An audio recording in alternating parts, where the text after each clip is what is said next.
आज का ये वीडियो 45 करोड़ सत्संगियों के मन में जितने भी शंका उत्पन्न हो रहे हैं उस सब शंका का समाधान कर देगा। बीतते समय के अनुसार बहुत सारे सत्संगियों के मन में ये शंका उत्पन्न हो रहे हैं कि क्या परम संत बाबा जय गुरुदेव महाराज पहुँचे संत नहीं थे।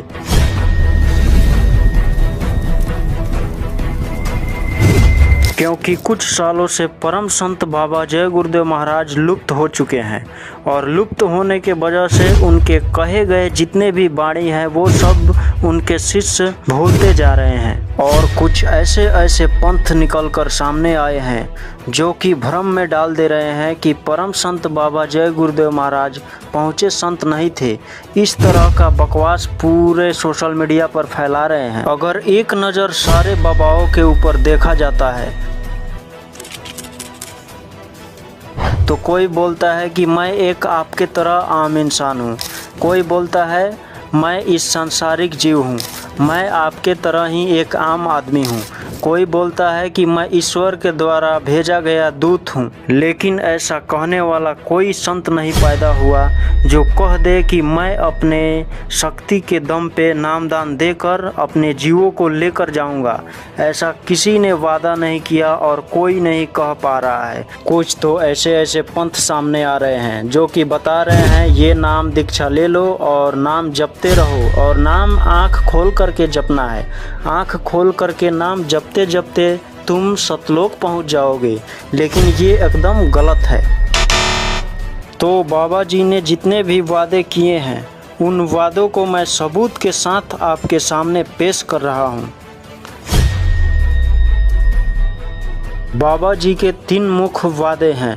पहला वादा, हम आए वहीं देश से जहां तुम्हारो धाम, तुम सबको घर पहुंचाओ ना एक हमारो काम। दूसरा वादा, भल चाहो तो चेतो आए लगा दी नाव, बहुरी बहुरी पछताओगे फेरी न ऐसो दाव। तीसरा वादा को भी ध्यान से देखिए, भव सागर भरमो नहीं यह प्रताप हमार, निश्चय करके मान लो तो तुरंत उतारूं पार। इतने सारे बाबा जी के वादे हैं। कुछ सत्संगी तो इन वादों को भी भूल गए हैं। आगे बाबा जी क्या बोल रहे हैं इस वचन को भी आप ध्यान से सुनिए। बच्चा मैं अजर अमर देश से आया हूँ, जब तक इन जीवात्माओं को अजर अमर देश नहीं पहुँचा लूँगा मैं चैन से बैठने वाला नहीं हूँ। जब तक मेरे एक भी जीव यहाँ पे रहेगा मैं बराबर मौजूद रहूँगा। जब मेरे जगाए सारे जीव चले जाएंगे तब मैं पीछे से जाऊँगा। यहाँ पे बाबा जी बोल रहे हैं कि मैं बराबर मौजूद रहूँगा। जब मेरे जगाए सारे जीव चले जाएंगे तब मैं पीछे से आऊँगा।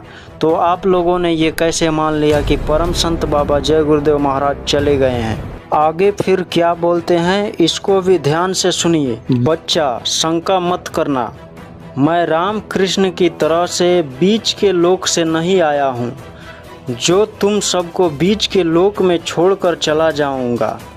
ना मैं ब्रह्मा के ब्रह्मलोक से आया हूँ, ना मैं विष्णु के विष्णु लोक से आया हूँ, ना मैं शिव जी के शिव लोक से आया हूँ, ना राम के साकेत लोक से आया हूँ, ना कृष्ण के गोलोक और ना ही देवी देवताओं के देवलोक से आया हूँ। मैं आया हूँ सचखंड अनामी धाम प्रभु धाम से, जहाँ की सारी सूरतें रूहें जीवात्माएं जो आज यह मृत्यु लोक मंडल में मनुष्य शरीर में बैठी है, मैं इनके वास्ते इनको घर पहुँचाने के लिए आया हूँ।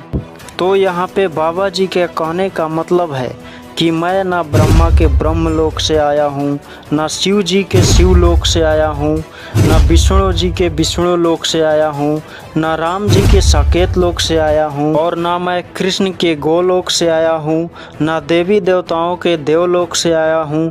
मैं बीच के लोकों से नहीं आया हूँ, मैं सतलोक सतखंड से आया हूँ जहाँ की सारी सूरतें सारी रूहें सारी जीवात्माएं वहीं की है। मैंने 45 करोड़ जीवों को नामदान दे दिया है। जब तक इन सभी जीवात्माओं को इनके घर नहीं पहुंचा लूँगा तब तक मैं यह मानव शरीर छोड़ने वाला नहीं हूँ। मैं अगर तुमको याद न करूँ तो तुम मुझको याद नहीं कर सकते। पहले मैं याद करता हूँ तब तुम मुझे याद करते हो। संत किसी से डरते नहीं, उनके मुरीदों को भी किसी से डरना नहीं चाहिए। गुरु हर वक्त मददगार है। जब तुम मेरे नाम के मस्ती में चले जा रहे होते हो तो तुम्हारे पैर के नीचे अगर कांटा भी आ जाता है तो मैं वहाँ हाथ लगा देता हूँ। कितने युग सदियाँ बीत गई समझाते समझाते, कबीर बनकर, नानक बनकर, दादू बनकर, दरिया बनकर, गोस्वामी बनकर, और आज भी तुम्हें समझा रहा हूँ। अब तो समझ लो। यहाँ पे बाबा जी बोल रहे हैं कि मैं कभी नानक बनकर, कभी कबीर बनकर, कभी दादू बनकर, कभी दरिया बनकर, कभी गोस्वामी बनकर, और आज भी समझा रहा हूँ। तुमसे अधिक जल्दी हमको है, तुम्हारे बनने में देर हो रही है, मुझे उठाने में देर नहीं है। तुम आज बन जाओ, आज ही उठा लिए जाओगे। जब तुम ही देर कर रहे हो तो हम क्या करें? पराई स्त्री और पराए धन से बचो, इनसे बचे रहोगे तो अगर काल भी झकोला मारेगा तो मैं देख लूँगा। 45 करोड़ सत्संगियों के मन में ये सवाल बार बार खड़ा हो रहा है कि बाबा जी का लंबाई 5 फीट था तो ये 3 फीट कैसे हो गया। बाबा जी के नाक के बाएं साइड में एक मस्सा था जो कि वहाँ पे शरीर रखा हुआ था। उसमें बाबा जी के दाएं साइड में गाल के ऊपर धब्बा था। तो वो मस्सा कहाँ चला गया, ये धब्बा कहाँ से चला आया। सदियों से चली आ रही परंपरा। अगर परिवार में जिसका शादी नहीं हुआ रहता है, ब्रह्मचारी रहता है, तो उसका अग्नि संस्कार नहीं किया जाता है बल्कि उसका मिट्टी समाधि होता है। तो बाबा जी तो अखंड ब्रह्मचारी थे, तो ये कैसे किया गया कि बाबा जी को अग्नि समाधि दिया गया? आखिरकार ऐसा क्यों? इन सब सवालों का जवाब आपको अगले वीडियो में मिल जाएगा। वीडियो को ज़रूर शेयर करके 45 करोड़ सत्संगियों के पास पहुंचा दीजिए और चैनल को सब्सक्राइब करिए और बेल आइकन घंटी को ऑन कर दीजिए ताकि वीडियो सबसे पहले आपके पास पहुंच पाए। और वीडियो को खूब शेयर करिए। जय गुरुदेव।